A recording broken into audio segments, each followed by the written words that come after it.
Yo, it's Jivu. I hope you're having yourself an astounding day today, and in this video I'm going to be going through some of the vehicles in GTA Online that still serve a purpose. There are over 800 vehicles that we get to operate in this game, and on my list I have 12. So that can kind of show you there's not very many that we can actually put to use and get good value out of. I'm going to break these vehicles down into certain categories so that we can compare and show which ones are going to be more worth your money. The first category is going to be HSW cars. These are only available on next gen, and the first one is the Niobe. This is my personal favorite car to drive around when I'm doing anything in GTA Online just because it's so easy to drive. It's all-wheel drive, which means good acceleration as well as good handling, and not only that, it has the second highest top speed in the game at 160 miles an hour. Yet, like I say, that handling is amazing, way better than the fastest, and it's only by 8 miles an hour, so it's not that big of a deal. She comes in at $1.8 million for the car, and then another $1.8 million to make it HSW, which to me seems like a pretty fair deal. One of the best vehicles in the game, and if you're interested, it is based off a BMW i8, and it's actually funny, the name of it, the Niobe, is relating to a Greek god, which is like Greek god of humility. Kind of fits in with this car, because if you're seen in one of these cars, it's very humiliating for you. You're a broke man trying to seem like you're rich in a supercar when you're in a 3-cylinder hybrid.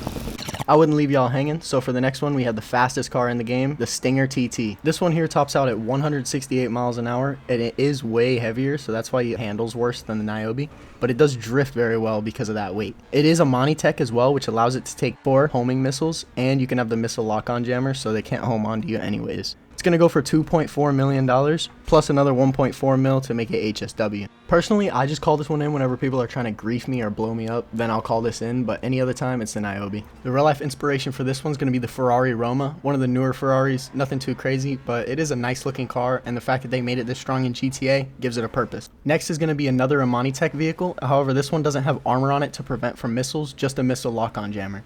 But that's okay, because this car is also one of the best handling in the game, probably up there with the Niobe. Me and my boy raced the Niobe and the weaponized Ignis, and you could actually tell the speed difference, but you could also tell the handling difference. This thing can go around corners crazy fast, it's crazy light, and it looks good. It's going to go for $4.5 million, but it does include the missile lock-on jammer. You don't need to drop extra money to put that on. The extra cost here comes with the fact that it's also HSW, which I believe this was the first car that we got that was a Monitech and HSW, so that's why it doesn't have the armor on it. They thought it was going to be too strong or something, but it does still check out even with the better cars. It costs $500K to make it HSW. With the extra added on cost of the upgrades, the HSW upgrades are relatively expensive. It has the 12th highest speed out of any car in the game, being at 146 miles an hour. The weaponized Ignis is yet another newer supercar, being based off the Lamborghini Sion, which I think is a really nice looking car, and they made it look really nice in this game as well. I wanted to include a car that wasn't going to be extremely well known, and so we have the Bravado Banshee. Obviously everyone knows what this is, but I don't see anyone driving this on the road. You can actually make it HSW, which puts it in 8th place for highest top speed in the game. It tops out at 153 miles an hour, being faster than the weaponized Ignis, yet costing less than half the price. When you buy this thing, you have two choices of either a roofless or a roofed version, goes for $90,000 to $105,000, and then when you take it over to HOW to make it HSW, it'll be $1.8 million.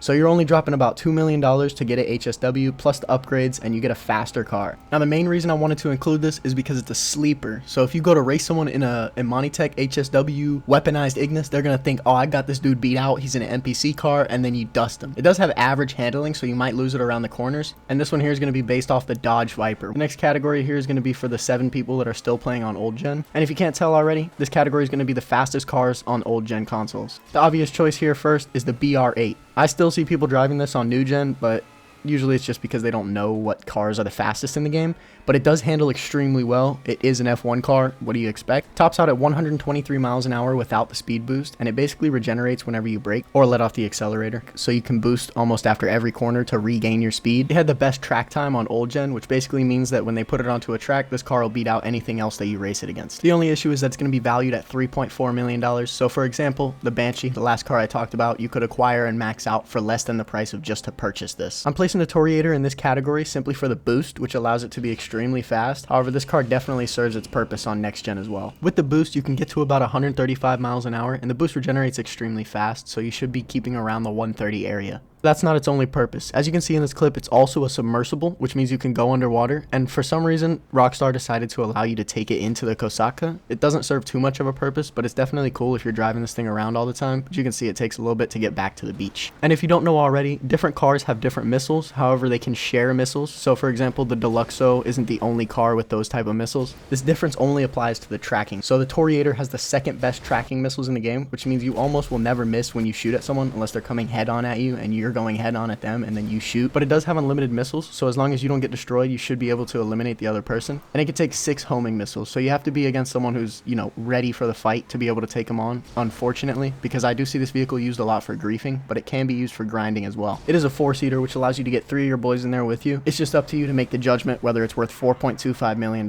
for everything that I said. Another car on here for the boost, but does have other purposes, is going to be the Vigilante. It goes for $3.75 million plus $180,000 if you want to add missiles onto it rather than a little trash gun. Honestly, you should not be using the Vigilante for combat against players because it can only take 1 homing missile before it blows up, which is unbelievable because it's the freaking Batmobile. It does have bulletproof windows, which is why I say you can use it against AI, and it can top out at 150 miles an hour on average if you're using the booster, because the boost also regenerates extremely fast. Just make sure you're ready to use those boosters because anytime they get involved, things can get uncontrollable. For example, any bumps or any turns can be really hard to take. I mean, it's not a light car, but that's about all the Batmobile has to offer. The next category here is only going to include 1 car because it's protective, and I seem to have already used all the good Amani Tech vehicles. But now we got the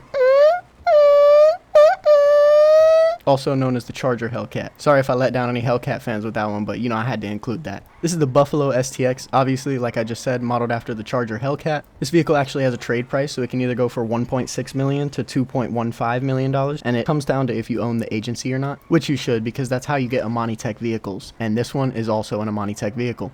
It costs $150,000 to put the missile armor on there so that it can end up taking 12 homing missiles. It costs another $400K if you want to put the missile lock-on jammer to absolutely guarantee that nobody will be blowing you up. Now, I'm not saying it's completely impossible because you kind of have to know how to drive. This thing only has average acceleration. It does have a good top speed and it drifts really well. So you should be able to get around those corners before anyone can actually aim a missile at you and hit you. Not to mention they have to do that 12 times. It's a really good looking and reliable car. There's no issue picking this up, no matter if you have a better Amani Tech or HSW or anything. This thing is fire. The next category here is going to be flight and the fastest transportation that you can have. First off, we have the Pyro. This plane will go for $3.35 to $4.45 million, depending on if you've done 33 air freight missions from within your hangar. That basically just means sourcing cargo for your hangar. There will be an added on $100,000 if you want countermeasures, which will prevent other people from locking onto you, but it's not like a missile lock-on jammer. You have to actively press the button when you're about to get locked onto. And another $200K if you want to add missiles. So this has the best handling out of any plane in the game, as well as being the fastest 2-seater vehicle. So because we're going to be going through about 4 aerial vehicles here, I'm going to explain something real quick. And that's that you get a speed boost when you're more than 820 feet in the air. And so this thing can top out at 225 miles an hour when it's all the way up there. And it can also slam into the ground and keep driving afterwards. It's not going to be perfect condition, but usually anytime you try to land a plane in a street, it could be a pole, it could be a sign, anything, and it'll blow your plane up. This thing, I can literally slam into the ground and then keep flying. This plane definitely gets the Jivu stamp of approval, which is 100% fact. No one can disagree with that as being the best plane in the game. This thing is extraordinary. Now, I know, y'all are going to say, no, the Raiju's the best plane in the game. All right, I hear you, but can you fit 2 people in the Raiju? Nope. If you and your boy both have one, then yes, it's going to be the choice to go to, but that's not always the case. So yeah, next up is the Raiju. Now that I'm done glazing for the Pyro, I can go ahead and speak for the features that this plane has, which it's actually really good. If you're playing alone, this is definitely the option to call in. You can not only go off the radar anytime you want, but it also has missiles and cannons. You can't use those while you're off the radar, but if you're doing your own missions, then that should be no issue. This plane is actually the fastest vehicle in the game with the highest top speed as long as you're above 820 feet, as well as having VTOL capabilities, which allow you to basically turn this thing into a helicopter whenever you desire. As you can see right here, I turn it into VTOL mode and I can simply land it without worrying about, as I said, signs, poles, NPCs, anybody blowing you up. Now, as always, Rockstar is going to make sure to charge that ass when you go to get something this good. $6,850,000 for this thing. Unless you have the trade price, which is pretty easy to get, you just have to get to like the 3rd mission in the Project Overthrow missions. It's called On Parade, and you'll be driving the Raiju. That knocks it down to $5.1 million, which is honestly a big step down. It's actually worth it to do. That does it for the Raiju. Now, if you don't know about this thing, then I don't even know if you deserve it. the Sparrow. Now to buy this guy, you actually have to purchase an upgrade for the Kosatka. It doesn't count as its own vehicle. They have it valued at $1.8 million plus $240K if you want to put your missiles on there, and $100K extra for the countermeasure. So when you purchase the Sparrow, it's going to be about $2 million, because if you have it without the missiles, then what are you even doing? This helicopter is one of the most maneuverable in the game, as well as topping out at 168 miles an hour, which is going to be tied with the fastest car in the game. However, you could just fly this thing in a straight line, so it's going to be faster than that car. What makes this thing really good is the fact that you can take it in and out of your Kosatka, so it's good for grinding out the Cayo Perico heist, as well as you can call this thing anywhere that you're at. It's like the buzzard in the CEO. It'll spawn in the middle of the street for you, it'll spawn on the beach, it'll spawn in the desert, it doesn't matter, it'll always spawn relatively close. Not much has to be said for the Sparrow. Everybody already knows this thing's goated. So that does it. And you know, I had to include this on the list, the Oppressor Mark II. Not really excited to talk about this thing. I know y'all ain't excited to hear about this thing, but it's got to be on the list of vehicles with a purpose. This thing received a giant price hike whenever they went around and rechanged the economy a little bit. So it's going to go for $8 million, or $6 if you have the trade price. That just consists of completing 5 client jobs in the Terabyte, which actually pay really well. So if you're going to get this thing, just do those 5 missions.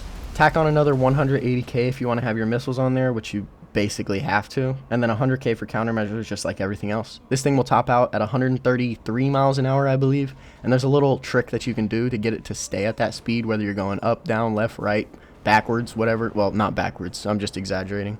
This is basically if you took a culmination of every single vehicle in the game and put it in one. I mean, you can fly, you can boost, you can shoot missiles, you have countermeasures. It's just the best vehicle for grinding things out. Similar to the Sparrow, call it in with the mechanic and it'll spawn right next to you. But if I catch any of y'all griefing with this, oh buddy, you don't know what I'm going to do to you. But as previously mentioned, there is a little exploit you can take advantage of. If you see the Oppressor right now, you can see the wings going in and out. That's just from me holding right bumper. So anytime those wings are in is when you'll be going that max speed of 133 miles an hour. Whether you're going up or turning, sometimes it'll turn your speed down a little bit, but when you hold right bumper, it'll keep it at that full speed. I can just feel the humanity leaving my body talking about this thing, so I'm going to call it. I just got too much dignity to give this vehicle this much time in the video. So that's going to do it, boys. All the vehicles in the game that personally I still think have a purpose in the game. You obviously can't disagree with anything I say in this video. It's all fact. And I just want to say thank you to everybody who's given my video a chance, you know, seeing a small creator making some videos and actually watching it through. But I do put a lot of effort into these, and I want to make everything as accurate as it can be. Unless it's a video like this where it's mostly opinion, then I'm just trying to entertain y'all and keep y'all in the loop of how the game is going. I got some more banger video ideas, so don't forget to like, subscribe, and come back to watch some more of those videos. Thank you guys so much.